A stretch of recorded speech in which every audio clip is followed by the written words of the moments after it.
이번 영상은 7.2절의 그리드 레이아웃으로 2차원 레이아웃 설계하기 부분을 같이 한번 배워보도록 하겠습니다. 그리드 레이아웃이라는 건 이제 앞에서 배운 플렉스박스 레이아웃과 같이 CSS3에서 비교적 최신으로 추가된 속성인데, 플렉스박스 레이아웃이 1차원 방식의 레이아웃 설계하기였다면 지금 배우려고 하는 그리드 레이아웃은 2차원 방식으로 레이아웃을 설계하는 속성이라고 생각하시면 되는데요.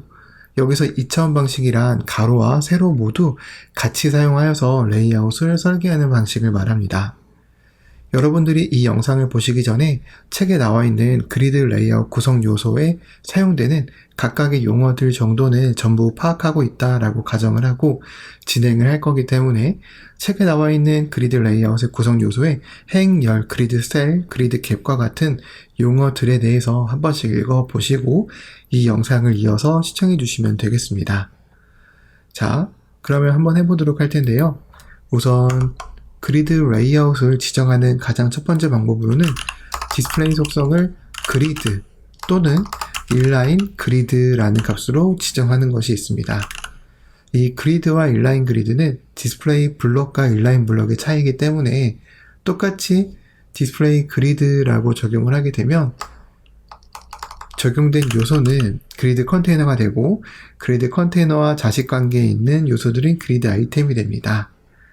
이렇게 디스플레이 그리드라고 적용을 하고 코드를 저장해 보게 되면 그리드 아이템이 기존의 그리드 컨테이너를 가득 채우고 있지 않은 상태였다라고 한다면 보시는 것처럼 각각의 그리드 아이템이 균등하게 나누어져서 그리드 컨테이너를 가득 차게끔 변경되는 걸 확인해 보실 수가 있습니다.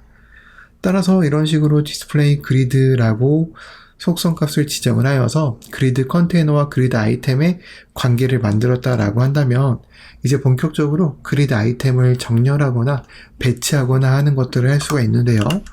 우선 첫 번째로 그리드 템플릿 컬럼스라는 속성이 있는데, 이 컬럼스라는 속성에서 알 수 있듯이 그리드의 열에 해당하는 내용을 정의하는 속성이 바로 그리드 템플릿 컬럼 속성입니다. 자, 예를 들어서 내가 열을 1열은 100픽셀로 지정을 할 거야. 그리고 이 열은 마찬가지로 100픽셀로 지정할 거야 라고 한다면 이런 식으로 코드를 저장했을 때 1열과 2열이 이렇게 생성되는 걸 확인해 보실 수가 있고요. 1열의 너비는 100, 2열의 너비도 100픽셀 형태로 생성이 되는 것을 확인해 보실 수가 있습니다. 이와 반대로 그리드 템플릿 로우스라는 속성이 있는데요. 얘는 행을 지정할 때 사용하는 속성인데, 첫 번째 행은 100픽셀, 두 번째 행은 50픽셀로 지정할 거야 라고 한다면 보시는 것처럼 이렇게 첫 번째 행은 100픽셀, 두 번째 행은 50픽셀로 지정되는 것을 확인해 보실 수가 있습니다. 자, 이런 식으로 그리드 템플릿 컬럼스 속성과 그리드 템플릿 로우스 속성을 사용하면 되는데, 내가 만약에 이 100픽셀이라는 단위 대신에 FR이라고 불리우는 단위를 사용할 수도 있어요.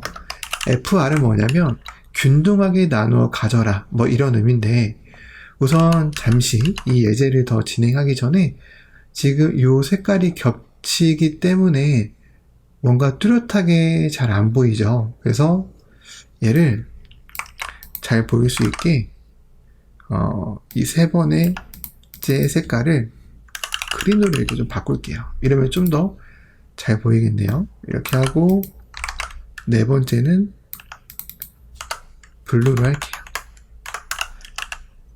그리고 어차피 이렇게 다 지정한 이상 이 n이라는 게 의미가 없으니까 이렇게 예제 코드를 수정하겠습니다. 자, 이렇게 되면 열과 행의 크기가 더 눈에 잘 보이시죠? 열은 100픽셀 100픽셀이고 행은 100픽셀, 1행이 100픽셀, 2행이 50픽셀 이렇게 되는 거죠. 자, 그리고 FR이라는 단위는 이 비율을 의미하는 단위여서 이렇게 지정을 하게 되면 1열은 100픽셀로 지정을 하고 나머지 행은 그냥 모든 공간을 다 차지해라 이런 의미가 됩니다. 반면 여기도 1FR이라고 하게 되면 1대1로 나누어서 균등하게 배치가 되어라 이런 의미이기 때문에 이렇게 그리드 레이아웃의 열이 정확하게 5대5 비율로 나누어져서 설정된 걸 확인해 보실 수가 있고요. 이는 마찬가지로 그리드 템플릿 로우스에도 동일하게 적용됩니다. 내가 1행은 100픽셀이지만 나머지 행은 1FR로 하겠다라고 하면 그 나머지 영역을 가득 채우는 거고요. 아니면 둘 다 1FR이라고 하게 되면 이렇게 행 입장에서도 정확하게 5대5로 나누어져서 이렇게 배치가 되는 걸 확인해 보실 수가 있는 거죠. 자, 이런 식으로 그리드 템플릿 컬럼 속성과 그리드 로우스 속성을 사용할 수가 있습니다. 근데 여기서 이제 우리가 추가적으로 사용할 수 있는 속성 값의 형태는 뭐가 있냐면, 예를 들어서 이렇게 반복되는 값이 있다 라고 한다면 간단하게 repeat라는 함수로 이런 식으로 적을 수도 있어요.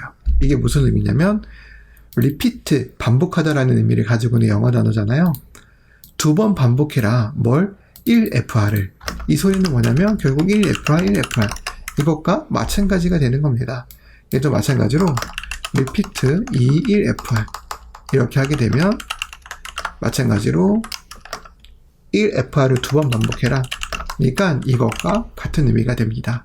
그래서 보시는 것처럼 내가 이 열이나 행을 지정할 때 지정된 값이 일부 똑같은 게 발생한다 라고 한다면 이런 식으로 repeat라는 걸 이용해서 편하게 반복하여 처리할 수도 있다라는 걸 기억하시면 될 것 같고요.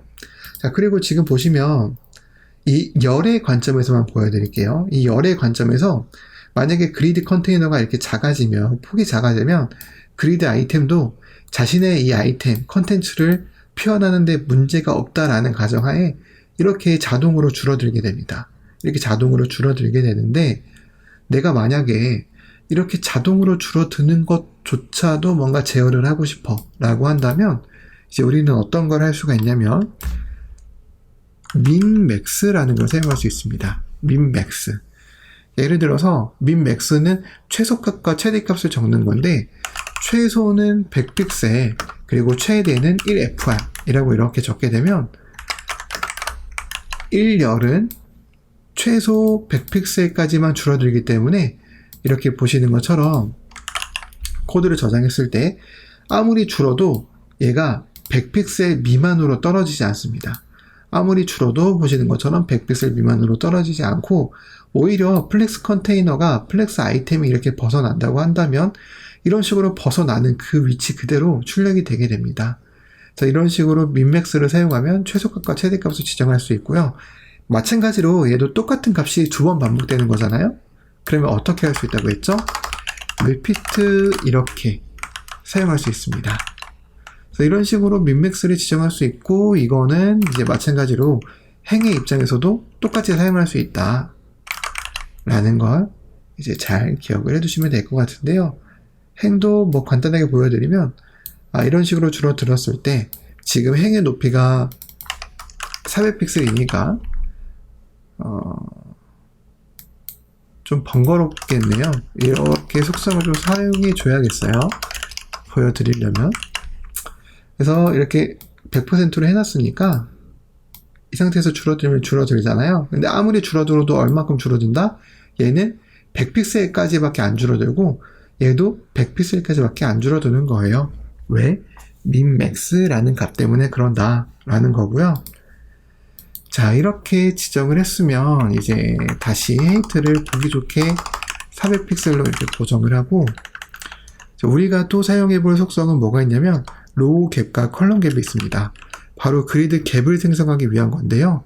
로우 갭은 보시는 것처럼 행의 갭을 만들 때 사용하는 거라서 이런 식으로 사용하면 행과 행 사이의 갭이 이 크기만큼 생기게 됩니다. 1IM 하면 뭐 기본적으로 16픽셀이 이렇게 적용되게 되는 거겠죠. 컬럼 갭은 이제 열과 열 사이의 갭을 지정할 때 사용하는 거기 때문에 이렇게 사용하면 열과 열 사이에 갭이 이런 식으로 생긴 것을 확인해 보실 수가 있습니다. 다만 이 그리드 갭은 인터넷 익스플로러 11에서 지원하지 않으니까 인터넷 익스플로러 11을 지원해야 되는 웹페이지를 만드는 중이시라면 이 로우 갭을 사용하는 건 권장하지 않습니다. 아직은 대체할 방법이 없기 때문에 인터넷 익스플로러를 제외한 나머지 브라우저에서만 사용하시면 될 것 같고요. 이제 이런 그리드 아이템들도 플렉스 아이템처럼 정렬을 할 수가 있어요. 그래서 정렬할 수 있는 속성을 좀 배워볼 건데, 그리드 컨테이너에서 사용하는 건데 온라인 아이템스 속성을 사용하면 기본적으로 스트레치가 되어져 있어서 이런 식으로 가득 차게끔 보여지게 됩니다. 근데 내가 만약에 스트레치가 아니라 센터로 하게 된다. 그러면 이 각각의 그리드 셀에서 이 그리드 아이템이 중앙 정렬하는 걸 확인해 보실 수가 있고요. 그리고 스타트라고 하게 되면 시작 부분으로 정렬되고 엔드라고 하게 되면 이 그리드 셀에서 끝부분에 각각 정렬이 되는 것을 확인해 보실 수가 있습니다. 내가 만약에 특정한 영역에서만 정렬을 하고 싶어 라고 한다면 온라인 셀프라는 걸 사용할 수 있고요. 이렇게 내가 온라인 셀프 스타트라고 하게 되면 오렌지는 시작 부분으로 따로 정렬할 수 있는 걸 확인해 보실 수가 있습니다. 사실 플렉스 컨테이너와 정렬 속성은 굉장히 유사한 점이 많기 때문에 아마 금방금방 확인해 보실 수 있을 것 같아요. 자, 그리고 이제 그리드 셀 방향에서 이제 가로 방향에서 정렬하려면 저스트피 컨텐트 속성 말고 저스트피 아이템스 속성을 사용할 수 있는데요. 예를 만약에 내가 센터라고 한다. 그러면 여기 보이는 것처럼 그리드 셀에서 중앙으로 정렬이 되고 엔드로 하게 되면 끝으로 정렬되고 아니면 센터로 하게 되면 중앙으로 정렬되고 스타트로 하면 처음으로 정렬되는 것처럼 이런 식으로 가로 방향에서 정렬할 수도 있다라는 걸 같이 알아두시면 될 것 같습니다.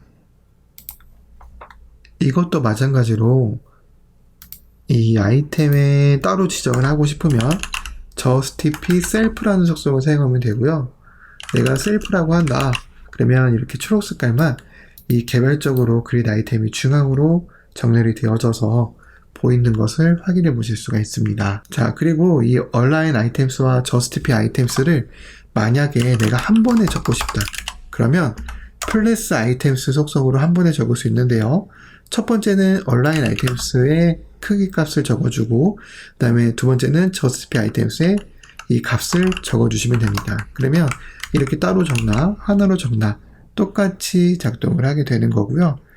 플레이스 셀프 같은 것도 마찬가지입니다. 플레이스 셀프도 온라인 셀프와 저스티피 셀프를 같이 사용할 때 사용하는 건데 온라인 셀프는 스타트, 저스티피 셀프는 센터라고 하게 되면 이 두 번째 오렌지 요소는 이런 식으로 보시는 것처럼 온라인 입장에서는 스타트 지점에서 정렬되지만 저스티피 입장, 가로 입장에서는 중앙으로 정렬된 것을 확인해 보실 수가 있는 겁니다. 자, 그리고 이 그리드 아이템은 이런 식으로 그리드 템플릿 로우, 컬럼스와 같은 속성으로 배치하는 방법이 있지만 이거 말고 완전히 새로운 방법으로 배치하는 방법도 있어서 그 방법을 소개해 드리려고 하는데요. 그 방법이 바로 그리드 템플릿 에어리스라는 속성으로 배치를 하는 겁니다. 자, 이 속성으로 이렇게 보기 좋게 줄바꿈 한 다음에 배치를 할 건데 예를 들어서 내가 A, C, D, P 이런 식으로 배치를 하겠다라고 하면 그리드 템플릿 에어리어스로 이렇게 에어리어의 이름을 정해줄 수 있습니다. 그리고 이렇게 지정한 그리드 템플릿 에어리어스의 에어리어를 그리드 에어리어라는 속성으로 할당을 하는 거예요. 그리드 에어리어 얘는 A고요. 그리고 얘는 B고요. 그럼 B는 지금 여기 2행 2열에 있는 거잖아요. 그래서 코드를 저장해 보면 일단 이런 식으로 배치가 되는 걸 확인해 보실 수가 있고요. 나머지도 다 배치를 해 볼게요. 얘는 C고요. 그러면은 1행 2열이겠죠. 그리고 마지막 얘는 D고요. 이렇게 하게 되면 여기에 배치한 A, B, C, D 순서대로 A는 이 자리, 빨간 자리 맞죠? B는 이 자리, 여기 맞죠? 그 다음에 초록 색깔인데 C는 여기, 이 자리, 여기도 맞죠? 파란 색깔은 D는 여기 자리, 그래서 여기 맞죠? 그래서 이런 식으로 그리드 템플릿 에어리스 속성으로 이름 지은 영역으로 그리드 에어리어를 사용하면 배치할 수 있다라는 걸 이제 우리는 추가적으로 알 수 있는 겁니다. 자, 그리고 이제 마지막으로 그리드 넘버를 이용해서 이제 그리드 아이템을 배치하는 방법을 살펴볼 건데요. 자, 이 코드를 다시 이제 지우고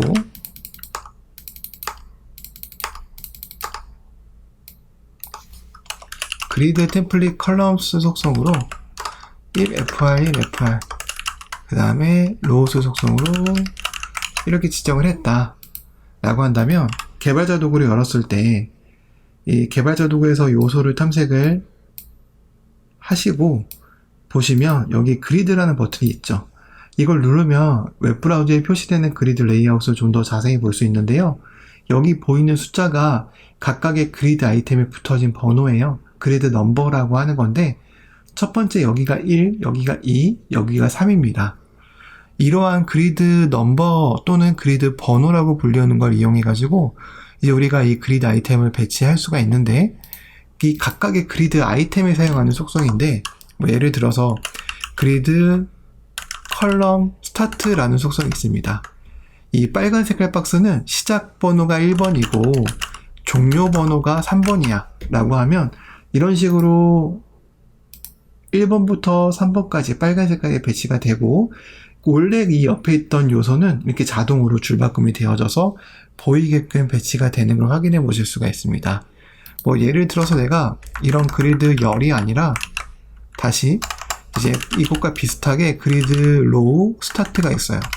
이 행 입장에서 보시면 이 1번이 시작 위치다 라고 지정을 하고 마찬가지로 얘가 엔드다 3번이다 라고 지정을 하면 이런 식으로 지정이 되고 이게 차지함으로써 다른 데 배치해야 되는 요소들은 이런 식으로 다른 데에 자리가 할당되어져서 배치가 되는 걸 확인해 보실 수가 있습니다. 자, 그리고 이 그리드 컬럼 스타트와 컬럼 엔드, 로우 스타트와 로우 엔드는 한 번에 사용할 수 있는 단축 속성도 있는데요. 그리드 컬럼 속성이 바로 그것이고 그리드 로우 속성이 바로 단축 속성입니다. 이런 식으로 이렇게 따로따로 쓰나 하나로 쓰나 똑같습니다. 그래서 이런 식으로 대체해서 한 번에 사용할 수도 있다 라는 걸 이제 참고사항으로 같이 기억을 해두시면 되고요. 책에 나와 있지 않은 모든 그리드 레이아웃과 관련된 속성은 제가 조언란에다가 따로 참고할 수 있는 주소를 적어 놨으니까 그 주소를 통해서 이제 나머지 그리드 레이아웃과 관련된 속성들은 한번 보시는 게 좋을 것 같네요.